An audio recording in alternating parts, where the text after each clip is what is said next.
आज हमारे हाथ जो लगा है वो किसी खजाने से कम नहीं है। ये 7वीं क्लास की हिंदी की किताब के कुछ अंश है और ईमानदारी से कहूंगी तो पहली नज़र में मुझे लगा कि इसमें क्या खास होगा, वही बचपन की कविताएं, कहानियां। पर जब मैंने इन्हें फिर से पढ़ा तो लगा कि हम शायद इन कहानियों से बड़े हो जाते हैं, पर ये कहानियां कभी बूढ़ी नहीं होती। हाँ, ये बात आपने बिल्कुल सही कही। हम अक्सर ज्ञान के लिए बड़ी बड़ी मुश्किल किताबों की तरफ भागते हैं, लेकिन कभी कभी सबसे गहरे सबक बहुत ही सरल शब्दों में छिपे होते हैं। आज की हमारी कोशिश यही है कि इन जाने पहचाने पाठों में छिपे उन पहलुओं को कुरे दें जिन्हें शायद हमने बचपन में नजरअंदाज कर दिया था। क्या ये सरल लगने वाली बातें आज की हमारी जटिल जिंदगी को समझने में कोई मदद कर सकती हैं? चलिए देखते हैं। तो चलिए शुरू करते हैं एक ऐसी कहानी से जिसने मुझे सोचने पर मजबूर कर दिया। ये 3 बुद्धिमान भाइयों की लोक कथा है। कहानी सीधी है।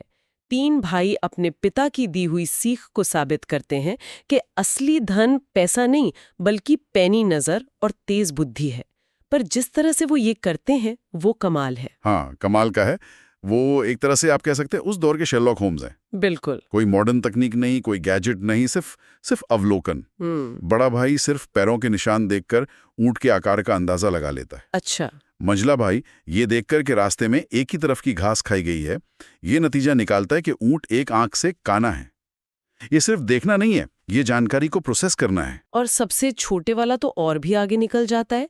वो ऊंट के बैठने की जगह पर औरत और बच्चे के पैरों के निशान देखकर बताता है कि उस पर एक महिला और बच्चा भी सवार थे। ये तो कमाल का प्रोफाइलिंग है। लेकिन यहाँ मेरे मन में एक सवाल आता है। ये बुद्धिमानी तो ठीक है, पर क्या आज के गूगल और एआई के दौर में इस तरह के अवलोकन शक्ति की कोई कीमत है? जब हर जानकारी हमारी उंगलियों पर है तो कौन इतनी मेहनत करेगा? ये बहुत जरूरी सवाल है। देखिए, गूगल आपको इंफॉर्मेशन यानी सूचना दे सकता है, लेकिन ये कहानी विजडम यानी विवेक की बात करती है। हाँ। उन भाइयों ने जो किया वो आज की भाषा में डेटा एनालिसिस है। बिना किसी टूल के सिर्फ आसपास के डेटा पॉइंट्स, पैरों के निशान, खाई हुई घास, बैठने का तरीका को जोड़कर एक पूरी तस्वीर बना लेना। सही बात है। आज हम जिसे क्रिटिकल थिंकिंग या डिडक्टिव रीजनिंग कहते हैं, उसका ये कितना सहज और मानवीय रूप है। ये हुनर हमें गूगल नहीं सिखा सकता। ये हमें दुनिया के साथ सीधे जुड़ने से ही आता है। मतलब ये कहानी सिर्फ बुद्धि की नहीं बल्कि दुनिया को ध्यान से देखने और समझने की कला के बारे में है। और जब हम ऐसा नहीं करते तो क्या होता है? शायद इसका जवाब हमें गिरधर कविराय की कुंडलियों में मिलता है। उनकी एक पंक्ति है, बिना विचारे जो करे सो पाछे पछताए। बिल्कुल, ये दोनों पार्ट एक ही सिक्के के 2 पहलू हैं। अच्छा। 3 बुद्धिमान हमें सोचने समझने के बाद काम करने की प्रेरणा देते हैं और गिरधर कविराय हमें चेतावनी देते हैं कि अगर ऐसा नहीं किया तो नतीजा सिर्फ पछतावा होगा। वो कहते हैं, काम बिगाड़े आपनो, जग में होत हंसाएं। मतलब अपना ही काम बिगड़ता है और दुनिया भी मजाक उड़ाती है। और सबसे बड़ी बात, चित्त में चैन ना आवे, मन की शांति भंग हो जाती है। ये एक मनोवैज्ञानिक सच है। बिना सोचे लिए गए फैसलों का बोझ हमें अंदर ही अंदर परेशान करता रहता है। करके पछताना, ये तो व्यक्तिगत स्तर की बात हो गई। लेकिन हमारे स्रोतों में एक निबंध है जो हमारे सामूहिक फैसलों और उनके नतीजों पर एक बहुत तीखी टिप्पणी करता है। मैं अनुपम मिश्र के पानी रे पानी की बात कर रही हूँ। हाँ, और वो निबंध आज के समय में और भी ज्यादा प्रासंगिक हो गया है। अनुपम मिश्र एक बहुत ही सरल लेकिन शक्तिशाली रूपक का इस्तेमाल करते हैं। धरती एक गुल्लक की तरह है और तालाब, झीलें, कुएं इस गुल्लक में पानी जमा करने का जरिया है। ये कोई रॉकेट साइंस नहीं है, ये हमारे पुरखों का सदियों पुराना ज्ञान है, जिसे आज के urban planners natural aquifer recharge systems कहते हैं। मुझे जो बात सबसे ज्यादा चौंकाती है वो विरोधाभास जिसका जिक्र लेखक ने किया है। एक तरफ शहरों में पानी के लिए झगड़े होते हैं, पानी बोतलों में बिकता है, और दूसरी तरफ जब बारिश होती है तो उन्हीं शहरों में बाढ़ आ जाती है। ये तो पागलपन है। हम एक ही समय में प्यासे भी हैं और डूब भी रहे हैं। वही तो। और इसकी वजह साफ है, हमने उस गुल्लक को तोड़ दिया है। हाँ? हमने जमीन के लालच में उन तालाबों को कचरे से पाटकर उन पर इमारतें और बाजार बना दिए। तो जब बारिश का पानी आता है उसे जमीन के अंदर जाने का रास्ता ही नहीं मिलता। वो सड़कों पर बहता है और बाढ़ लाता है। ये निबंध असल में हमारे आधुनिक अदूरदर्शी विकास मॉडल पर एक बहुत ही शांत लेकिन गहरी चोट है। बिल्कुल, ये हमें याद दिलाता है कि प्रकृति का सम्मान किए बिना विकास असल में विनाश है। ये बात तो है। ये हमारे सामूहिक कर्मों का नतीजा है।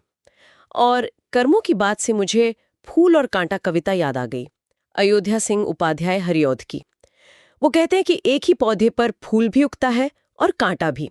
दोनों को एक ही हवा, पानी, चांदनी मिलती है, पर दोनों का स्वभाव एकदम अलग है। हाँ, ये कविता व्यक्तिगत कर्म और स्वभाव की बात करती है। कांटा सबकी उंगलियों में छुपता है, कपड़े फाड़ देता है। और फूल फूल तितलियों को सहारा देता है, भंवरों को रस पिलाता है और अपनी खुशबू से सबको खुश करता है। कविता का सार यह है कि आपका जन्म कहाँ हुआ, आपका कुल क्या है, ये मायने नहीं रखता। आपकी पहचान आपके कर्मों से बनती है। हाँ, बड़प्पन की कसर जी में न चाहिए धार। बात तो बहुत अच्छी है, पर क्या ये कहना थोड़ा ज्यादा आसान नहीं है? क्या हम उस माहौल और परवरिश को नज़रअंदाज कर सकते हैं जिसमें कोई बड़ा होता है? कई बार हालात इंसान को कांटा बनने पर मजबूर कर देते हैं। क्या ये कविता इस सामाजिक सच्चाई को थोड़ा सरल नहीं कर देती? आपकी बात में दम है। यकीनन हालात और समाज की भूमिका बहुत बड़ी होती है, लेकिन अगर हम कविता के मूल भाव को समझें तो वो हमें दोष देने की बजाय जिम्मेदारी लेने के लिए प्रेरित करती है। वो कहती है कि आपके नियंत्रण में जो है, आपके कर्म, आपका व्यवहार, उसे बेहतर बनाने की कोशिश कीजिए। ये एक आदर्शवादी विचार हो सकता है, लेकिन समाज को बेहतर बनाने की शुरुआत तो ऐसे ही आदर्शों से होती है ना? हाँ। ये हमें एक चॉइस की याद दिलाती है। हाँ, ये बात सही है। और शायद यही समझाने का सबसे अच्छा तरीका कला और कहानियां हैं। ये हमें लेक्चर नहीं देती, बल्कि महसूस कराती हैं।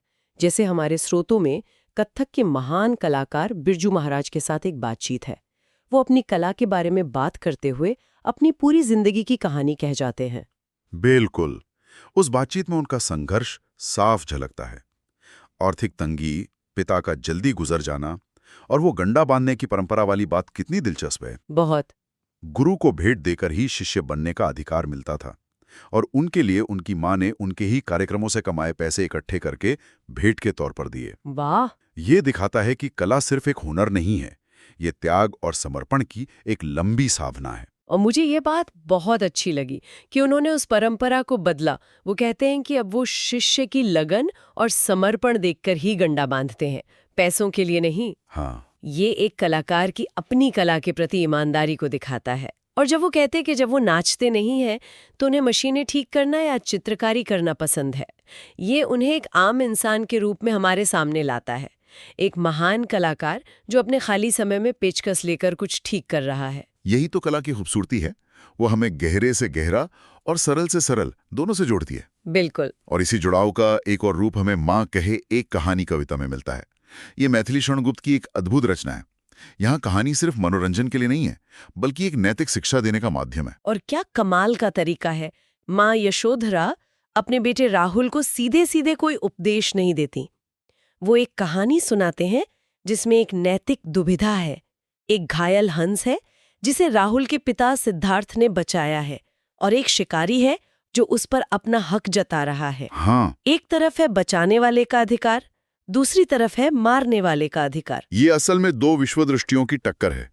एक वो जो जीवन का सम्मान करती है, जो रक्षा करती है, और दूसरी वो जो स्वामित्व और बल का दावा करती है। सही। और सबसे शानदार बात यह है कि यशोधरा फैसले का बोझ राहुल पर डाल देती हैं। वो पूछती हैं, न्याय दया का दानी, तू इसका न्याय चुका दे। वो उसे सिर्फ एक श्रोता नहीं, बल्कि एक जज, एक विचारक बना रही हैं। हाँ, वो उसे सिखा रही हैं कि सही और गलत का फैसला कैसे किया जाता है। और एक बच्चे का जवाब कितना साफ और गहरा है। वो कहता है कि न्याय हमेशा निर्दोष को बचाने वाले के पक्ष में होना चाहिए। इस पूरी बातचीत में कहीं भी कोई भारी भरकम शब्द नहीं है, कोई लेक्चर नहीं है, फिर भी करुणा और न्याय का इतना बड़ा सबक सिखा दिया जाता है। यही कहानियों की ताकत है। वो हमें सोचने पर मजबूर करती हैं, हमारे अंदर सहानुभूति जगाती हैं। तो हमने आज कहां से कहां तक का सफर तय किया। 3 बुद्धिमान भाइयों के पैनी नजर से लेकर गिरधर कविराय के बिना विचारे काम करने के अंजाम तक। अनुपम मिश्र के जरिए हमने अपने सामूहिक फैसलों के असर को देखा और फूल और कांटा में व्यक्तिगत कर्मों के महत्व को समझा। और फिर कला और कहानी की दुनिया में बिरजू महाराज के समर्पण और यशोधरा की बुद्धिमानी को महसूस किया। ये सब 7वीं कक्षा की एक किताब में है। हाँ, और यह हमें याद दिलाता है कि ज्ञान और विवेक के लिए हमें हमेशा बाहर देखने की जरूरत नहीं है। कभी कभी बस पीछे मुड़कर उन बुनियादी बातों को फिर से याद करना होता है जिन्हें हम बड़े होने की दौड़ में पीछे छोड़ आए हैं। बिल्कुल। ये पाठ आज भी उतने ही जरूरी हैं, शायद पहले से भी ज्यादा। बिल्कुल। और जाते जाते एक विचार छोड़ जाते हैं। बिरजू महाराज वाले अंश में एक छोटा सा जिक्र था कि हरियाणा गांव के कथकों ने अपनी कला से डाकुओं तक को मंत्रमुग्ध कर दिया था। हाँ। ये सुनने में कहानी लगती है, लेकिन ये हमें सोचने पर मजबूर करती है कि क्या आज की इस बटी हुई और तनाव भरी दुनिया में भी कला में इतनी शक्ति है कि वो टकराव को संवाद में और नफरत को सहानुभूति में बदल सके। 7वीं कक्षा की हिंदी की किताब आपको याद है? शायद किसी धूल भरी अलमारी में रखी होगी। पन्ने भी अब तो पीले पड़ गए होंगे। हम सब ने वो कविताएं और कहानियां पढ़ी हैं, इम्तिहान के लिए रटीं और शायद फिर भूल भी गए। लेकिन क्या हो अगर मैं कहूं कि हमारी आज की जिंदगी की कुछ सबसे बड़ी उलझनों के जवाब उन्हीं पुरानी कहानियों में छुपे हैं। मेंटल फ्रीडम से लेकर पारिवारिक रिश्तों की जटिलताओं तक और इस बदलती दुनिया में अपनी पहचान बनाए रखने तक, आज हम उन्हीं धूल भरी किताबों की परतें खोलेंगे और देखेंगे कि क्या वो आज भी हमसे बात करती हैं। ये एक बहुत ही दिलचस्प सोच है, क्योंकि ये रचनाएं पहली नज़र में तो बहुत सीधी सादी लगती हैं, बच्चों के लिए लिखी गई हैं ना, लेकिन असल में ये गहरे मानवीय अनुभवों का एक कैप्सूल है। आज हम यही देखने की कोशिश करेंगे कि शिवमंगल सिंह सुमन के पंछी आज के कॉर्पोरेट क्यूबिकल में बैठे इंसान की आज़ादी की तड़प को कैसे बयान करते हैं, या शिवप्रसाद सिंह की दादी माँ वो आज के बिखरे हुए परिवारों के लिए क्या मायने रखती हैं। ये सिर्फ साहित्य नहीं है, मतलब एक तरह का आईना है जिसमें हम अपना अक्स देख सकते हैं। तो चलिए इसी खोज की शुरुआत करते हैं उस एक भावना से जो शायद इंसान के लिए सबसे कीमती है, आज़ादी। शिवमंगल सिंह सुमन की कविता है हम पंछी उन्मुक्त गगन के। हम सबने पढ़ी है। पिंजरे में बंद एक पंछी है जो खुले आसमान के सपने देख रहा है। लेकिन आज के दौर में जब हमारे पास पहले से कहीं ज्यादा आज़ादी है, तो क्या ये सोने के पिंजरे और कड़वी निबोरी जैसी बातें पुरानी नहीं हो गई हैं? क्या ये कविता आज भी उतनी असरदार है? ये सवाल ही इस कविता की असली ताकत है। पिंजरा आज शायद लोहे या सोने का नहीं है, लेकिन वो मौजूद है। सोचिए, एक अच्छी तनख्वाह वाली नौकरी जो हमारी क्रिएटिविटी को खत्म कर रही हो, वो क्या एक सोने का पिंजरा नहीं है? या सोशल मीडिया की वो दुनिया जहां हम दूसरों की वाहवाही के लिए अपनी असलियत खो देते हैं, क्या वो एक पिंजरा नहीं? कविता में एक लाइन है कि पिंजरे की तीलियों से टकराकर पुलकित पंख टूट जाएंगे। ये पुलकित पंख सिर्फ उड़ने वाले पंख नहीं है, ये हमारा जोश है, हमारी क्षमता है जो उस घुटन में दम तोड़ देती है। और वो कनक कटोरी की मैदा से ज्यादा कटुक निबोरी का पसंद आना, ये तो आज की हसल कल्चर और ऑथेंटिसिटी की बहस से सीधे सीधे जुड़ता है। मतलब किसी और के दिए हुए आसान आराम से बेहतर है अपनी मेहनत की मुश्किल और कड़वी सच्चाई बनाता है, भले ही वो मुश्किल हो। और कविता का सबसे दर्दनाक हिस्सा वो है जब पंछी कहते हैं कि हम अपनी गति उड़ान सब भूलें। यही गुलामी का सबसे बड़ा खतरा है। बात सिर्फ शारीरिक कैद की नहीं है, बल्कि मानसिक कैद की है। जब आप अपनी गति और उड़ान भूल जाएं, यानी अपनी काबिलियत पर ही शक करने लगें, तो पिंजरे के दरवाजे खुल भी जाएं तो कोई फर्क नहीं पड़ता, आप उड़ना ही भूल चुके होते हैं। तो पंछी तो पिंजरे से बाहर निकलना चाहता है, लेकिन क्या होता है जब पिंजरे का दरवाजा सच में खुल जाता है? यहीं पर भवानी प्रसाद मिश्र की कविता कठपुतली मुझे हमेशा से बहुत दिलचस्प लगी है। एक कठपुतली है जो धागों से बंधी है और एक दिन उसे गुस्सा आ जाता है। वो कहती है, ये धागे क्यों हैं मेरे आगे पीछे, इन्हें तोड़ दो, मुझे मेरे पांवों पर छोड़ दो। हाँ, और उसका ये गुस्सा देखकर बाकी कठपुतलियां भी जोश में आ जाती हैं।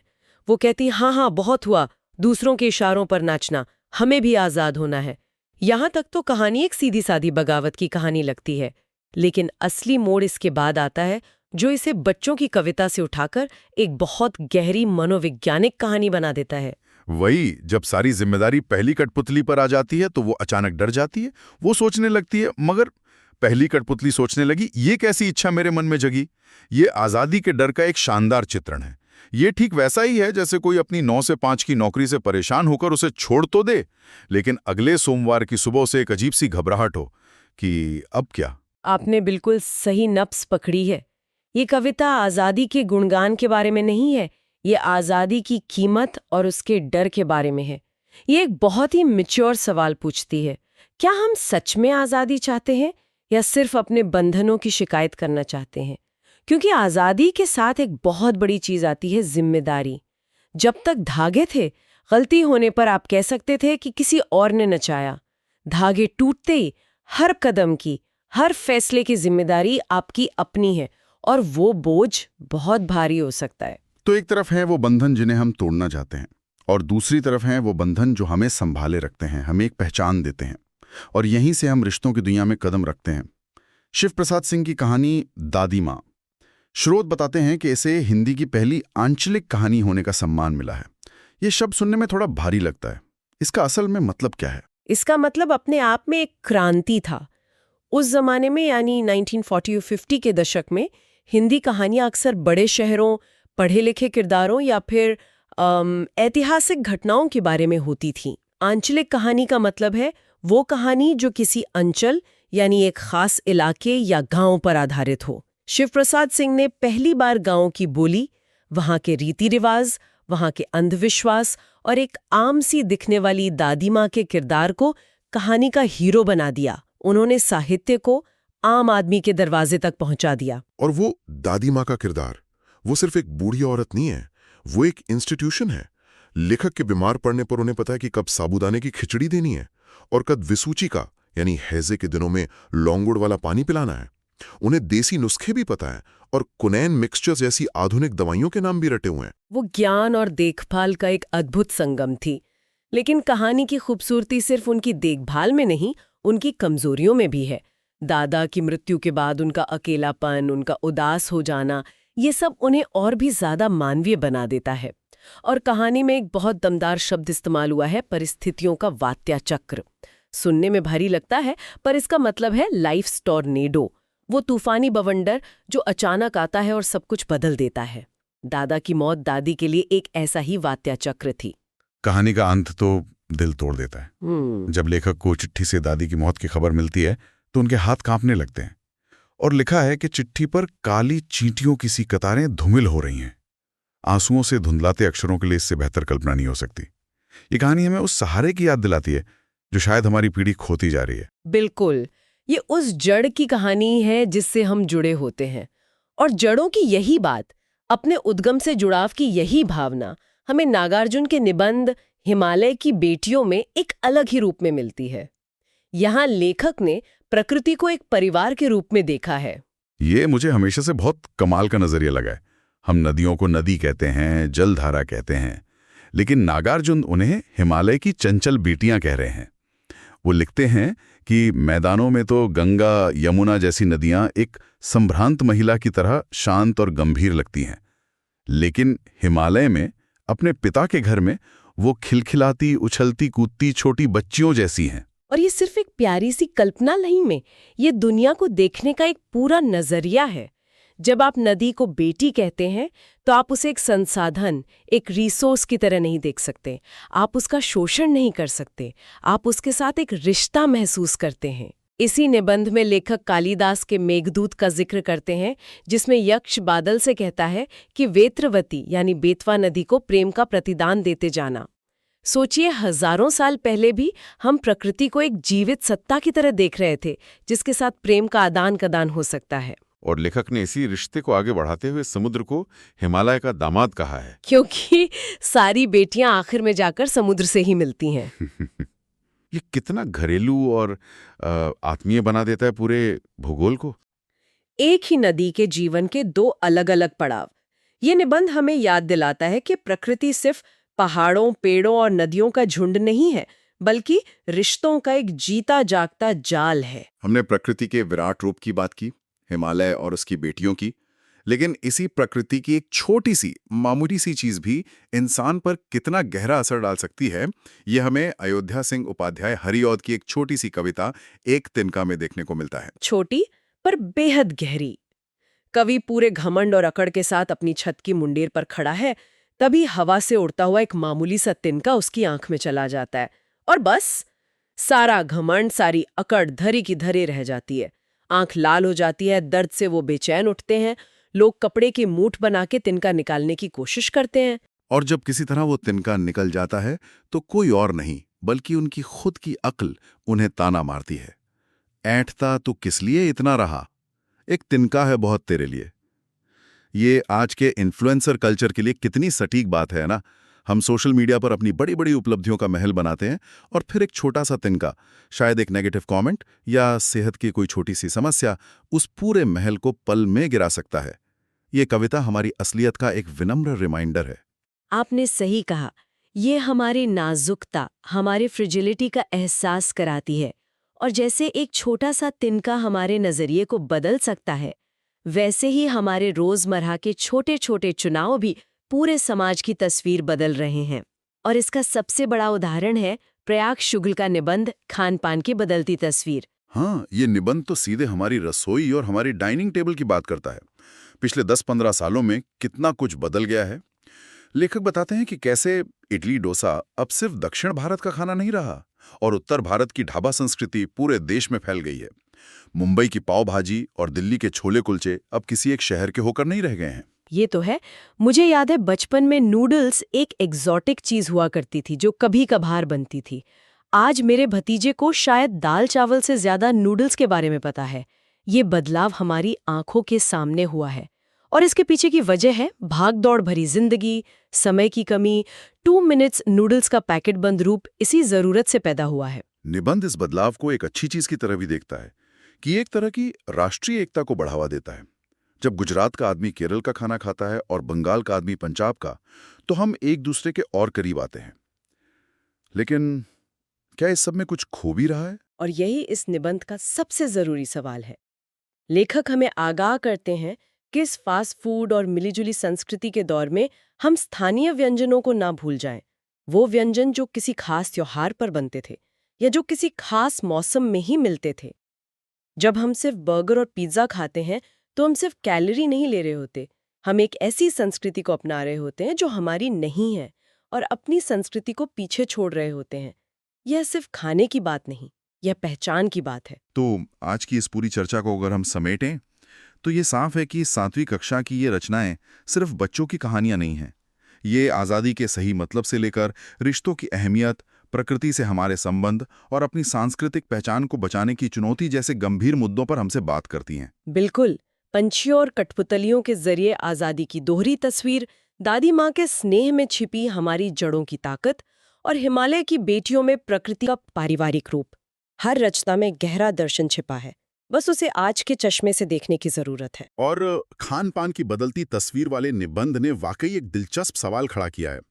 ये सच है कि खान पान की ये मिलीजुली संस्कृति हमें राष्ट्रीय स्तर पर जोड़ती है, लेकिन इस पर सोचने वाली बात यह है, क्या इस प्रक्रिया में हम धीरे धीरे कल्चरल मोनोकल्चर की तरफ बढ़ रहे हैं, जहां हर शहर में एक जैसा रेस्टोरेंट और एक जैसा खाना मिलेगा? और अगर ऐसा हुआ तो हम उन हजारों स्थानीय और पारंपरिक व्यंजनों की विरासत खो देंगे जिनके बारे में शायद अगली पीढ़ी कभी जान भी नहीं पाएगी। आज हमारे सामने महाभारत की कहानी से जुड़े कुछ दस्तावेज हैं, लेकिन हम सिर्फ कहानी सुनाने नहीं जा रहे। नहीं, हमारा मकसद है उन घटनाओं के तह में जाना, उन किरदारों की मानसिकता को समझना और वो जो राजनीतिक दाव पेच थे उन्हें पकड़ना जिन्होंने उस महान युद्ध की नींव रखी। बिल्कुल। तो चलिए इस महाकाव्य की परतों को खोलते हैं। हाँ, क्योंकि ये सिर्फ एक युद्ध की कहानी नहीं है, ये कहानी है धर्म संकट की, व्यक्तिगत प्रतिज्ञा और राजधर्म के टकराव की, और इस बात की कि कैसे इंसानी फितरत जैसे ईर्ष्या, लालच और अपमान का बदला पूरी एक पीढ़ी को विनाश की ओर धकेल सकती है। तो हम उन छोटे छोटे डिक्लॉन्चर्स, उन छोटे घटनाओं को देखेंगे, हाँ, जो एक बड़े विस्फोट का कारण बने। तो कहानी की शुरुआत होती है हस्तिनापुर के राजा शांतनु से। उन्हें गंगा से प्रेम होता है, लेकिन गंगा की एक बहुत अजीब शर्त है। हाँ, कि राजा उनसे कभी कोई सवाल नहीं पूछेंगे, चाहे वो कुछ भी करें। कुछ भी। और ये यही शर्त कहानी का पहला बड़ा मोड़ बनती है। गंगा एक एक करके अपने 7 बेटों को जन्म के बाद नदी में बहा देती हैं। और शांतनु अपना वचन निभाते हुए चुप रहते हैं।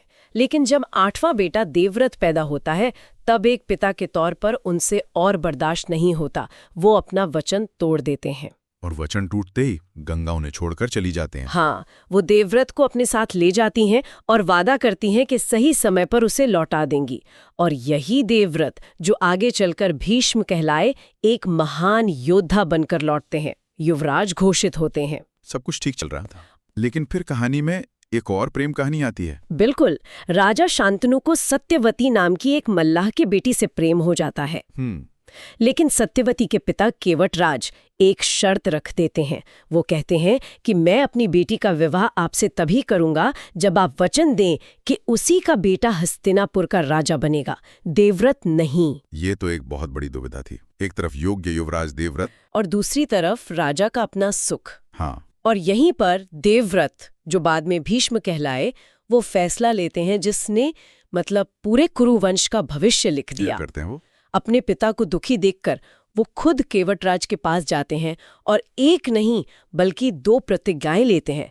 पहली कि वो हस्तिनापुर के सिंहासन पर कभी नहीं बैठेंगे, और दूसरी कि वो आजीवन अविवाहित रहेंगे ताकि भविष्य में उनके बच्चे भी सिंहासन पर दावा न कर सकें। मतलब एक व्यक्ति ने अपने पिता की खुशी के लिए इतना बड़ा त्याग किया कि आने वाली कई पीढ़ियों का भविष्य तय हो गया।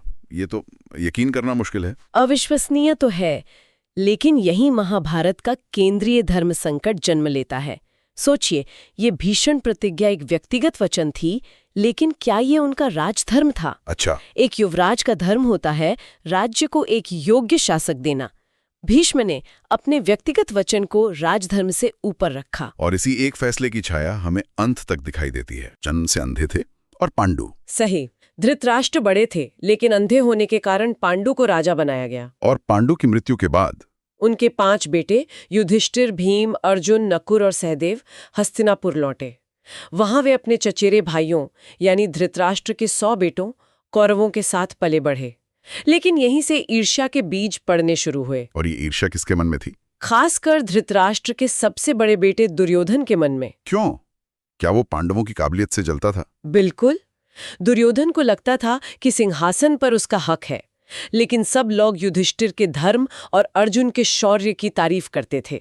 भीम का बल उसे डराता था। तो ये सिर्फ बच्चों की लड़ाई नहीं थी? नहीं, ये सत्ता के लिए एक कोल्ड वॉर की शुरुआत थी। और ये ईर्ष्या इतनी बढ़ गई कि दुर्योधन ने बचपन में ही भीम को जहर देकर गंगा में फेंक दिया। तो ये संघर्ष तो बहुत पहले ही हिंसक हो चुका था। हाँ, लेकिन लाक्षागृह की घटना सिर्फ एक जानलेवा हमला नहीं थी। यह दिखाती है कि अब ये संघर्ष खुलेआम राजनैतिक हत्या की साजिश तक पहुंच चुका था। लाक्षागृह यानी लाख का घर। हाँ, दुर्योधन ने वारानावत में लाख, घी और मोम जैसी मतलब ज्वलनशील चीजों से एक महल बनवाया और पांडवों को उनकी मां कुंती के साथ वहां भेज दिया ताकि रात में आग लगाकर सबको मार दिया जाए। जी, पर यहाँ विदुर की भूमिका दिलचस्प हो जाती है। वो हस्तिनापुर के प्रधानमंत्री थे और दरबार के अंदर की जासूसी और निष्ठा की लड़ाई सामने आती है। बिल्कुल, विदुर धर्म संकट में थे। क्या वो राजा के बेटे का साथ दें या कुल की रक्षा करें? उन्होंने सांकेतिक भाषा में युधिष्ठिर को खतरे के बारे में बता दिया और एक गुप्त सुरंग भी खुदवा दी थी। हाँ, उनका पांडवों को बचाना ये दिखाता है कि उनकी नजर में धर्म राज आज्ञा से ऊपर था। लाक्षागृह से बचकर पांडवों ने अपनी पहचान छिपा ली।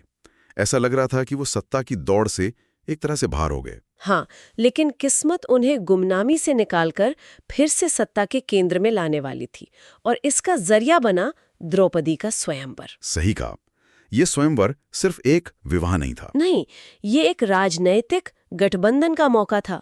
पांचाल के राजा द्रुपद एक शक्तिशाली राजा थे और उनकी बेटी से विवाह का मतलब था उनकी सैन्य शक्ति का साथ मिलना। और शर्त भी बहुत कठिन थी। बहुत कठिन। नीचे पानी में देखकर ऊपर घूमती मछली की आंख में निशाना लगाना। और ब्राह्मण के वेश में अर्जुन ने ये कर दिखाया। हाँ, इस घटना ने न सिर्फ पांडवों को उनका सम्मान वापस दिलाया, बल्कि उनकी शक्ति को कई गुना बढ़ा दिया। अब वे सिर्फ भागे हुए राजकुमार नहीं थे, बल्कि पांचाल के दामाद भी थे। और जब हस्तिनापुर में ये खबर पहुंची तो भीष्म और विदुर जैसे बड़ों को उन्हें उनका हक देना पड़ा। राज्य का बंटवारा हुआ। कौरवों को मिला विकसित हस्तिनापुर और पांडवों को एक बंजर जमीन दी गई, खांडव प्रस्थ। ये एक तरह से उन्हें शांत करने की कोशिश थी। लेकिन पांडवों ने उस बंजर जमीन को अपनी मेहनत और श्री कृष्ण की मदद से एक शानदार राजधानी इंद्रप्रस्थ में बदल दिया। और वहां उन्होंने राजसूय यज्ञ किया, जिसने युधिष्ठिर को सम्राट की पदवी दी। और यही समृद्धि दुर्योधन की ईर्ष्या की आग में घी का काम करती है। बिल्कुल। जरा दुर्योधन की मानसिकता को समझिए। वो एक राजकुमार है, उसके पास सब कुछ है, लेकिन वो सिर्फ इसलिए दुखी है क्योंकि उसके चचेरे भाई उससे ज्यादा सफल हो गए हैं। तब उसका मामा शकुनी उसे एक कुटिल सलाह देता है। हाँ, कि युद्ध मत करो, उन्हें चौसर के खेल में हराओ। और यहीं से कहानी अपने सबसे विनाशकारी मोड़ पर पहुंचती है। युधिष्ठिर को खेलने के लिए बुलाया जाता है। हाँ, और ऊपरी तौर पर तो यही कहा जाता है कि क्षत्रिय धर्म के कारण युधिष्ठिर मना नहीं कर सके, क्योंकि खेल के निमंत्रण को ठुकराना अपमान माना जाता था। सही। लेकिन कई विश्लेषक इसे युधिष्ठिर के चरित्र की एक बड़ी कमजोरी भी मानते हैं। क्या ये सिर्फ धर्म था या जुए के प्रति उनका अपना झुकाव, जिसे उन्होंने धर्म की आड़ में छुपाया? ये एक बहुत बड़ा सवाल है। हाँ, जो महाभारत को आज भी प्रासंगिक बनाता है। और शकुनी के कपटी पासों के सामने युधिष्ठिर सब कुछ हारने लगे, अपना राज्य, अपना धन, अपने भाई, यहाँ तक कि खुद को भी हार गए। लेकिन शकुनी का खेल अभी खत्म नहीं हुआ था। वो सिर्फ उनका राज्य नहीं, बल्कि उनका सम्मान और उनकी आत्मा को भी तोड़ना चाहता था। बिल्कुल। जब युधिष्ठिर के पास कुछ नहीं बचा तो शकुनी ने उन्हें उकसाया कि वो अपनी पत्नी द्रौपदी को दांव पर लगाएं। और युधिष्ठिर, जो धर्मराज कहलाते थे, उस जाल में फंस गए और द्रौपदी को भी हार गए। एक मिनट, यहाँ मुझे एक बात समझ नहीं आती। भरी सभा में इतना बड़ा अन्याय हो रहा था, भीष्म, द्रोणाचार्य, विदुर जैसे बड़े बड़े ज्ञानी और शक्तिशाली लोग वहां बैठे थे, वे सब चुप क्यों रहे? ये महाभारत का सबसे जटिल और पीड़ादायक प्रश्न है। इसका कोई एक जवाब नहीं है।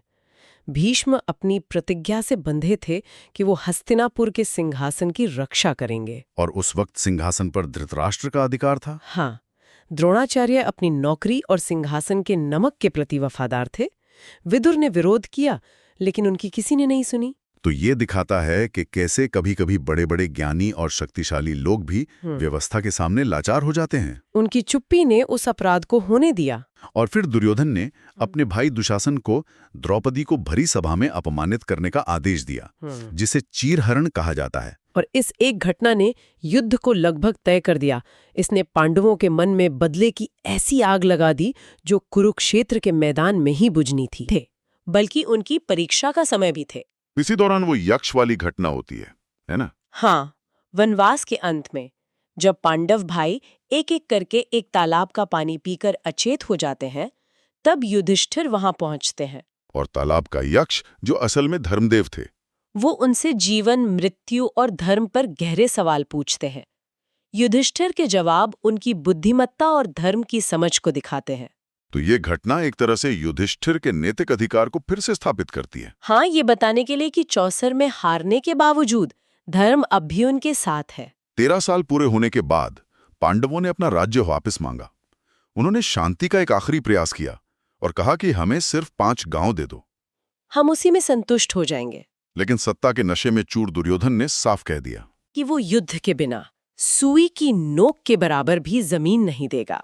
और इस तरह उसने शांति के सारे दरवाजे बंद कर दिए। अब युद्ध निश्चित था। दोनों पक्ष अपने दोस्तों और रिश्तेदारों से मदद मांगने लगे। अर्जुन और दुर्योधन दोनों सहायता के लिए श्री कृष्ण के पास द्वारका पहुंचे। और यहाँ श्री कृष्ण एक बहुत ही दिलचस्प शर्त रखते हैं। वो कहते हैं, एक तरफ मेरी विशाल नारायणी सेना होगी जो युद्ध करेगी, और दूसरी तरफ मैं हूंगा, अकेला और निहत्था। ये असल में एक परीक्षा थी। बिल्कुल। दुर्योधन ने क्या चुना, ये तो हम अंदाजा लगा सकते हैं। हाँ, दुर्योधन ने फौरन विशाल सेना को चुना और बहुत खुश हुआ कि अर्जुन ने ये कैसी बेवकूफी की। लेकिन अर्जुन ने सेना के बजाय श्री कृष्ण को चुना। उन्होंने भौतिक शक्ति के ऊपर दैवीय मार्गदर्शन और विवेक को चुना। और यहीं से महाभारत के युद्ध के दोनों पक्षों की मानसिकता और उनके अंतिम परिणाम की नींव रखती गई। तो हमने देखा कि कैसे भीष्म की एक प्रतिज्ञा से शुरू हुई कहानी ईर्ष्या की आग में जलते हुए अपमान और अन्याय के पड़ावों से गुजरकर महायुद्ध के दरवाजे तक पहुंच गई। हर घटना, चाहे वो लाक्षागृह हो या चौसर का खेल, एक चेन रिएक्शन की तरह थी। हाँ, जिसने किरदारों को उनके अंतिम फैसले लेने पर मजबूर कर दिया। और सोचने वाली बात यह है जो आज भी प्रासंगिक है, क्या भीष्म द्वारा अपने पिता की खुशी के लिए ली गई वो महान प्रतिज्ञा अनजाने में कुरु वंश के सबसे बड़े विनाश का बीज बन गई?